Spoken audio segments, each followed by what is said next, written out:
Hi, I'm Sherwin. Welcome to Ateneo de Davao University Moodle training. I'll be your course technician for this tutorial. In this video, I will show you how to explore the site home, especially on how to request a course. So this is our dashboard. On our left side, you can see the navigation panel and choose site home. So this is our site home page. You can click the request a course. So this is our course request form.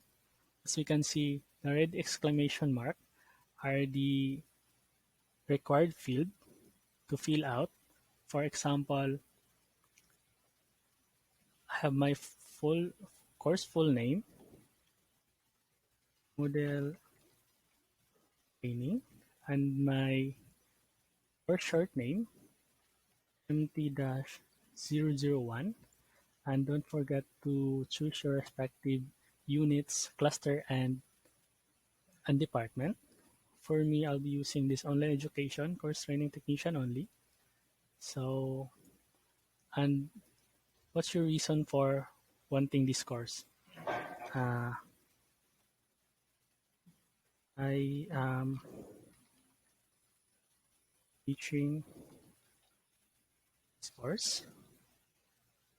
Then you can request a course. So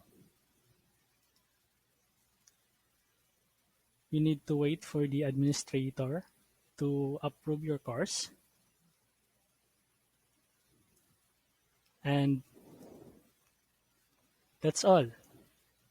I hope you learned something from this tutorial. I enjoy sharing these tips with you. Leave us feedback and please subscribe to this channel.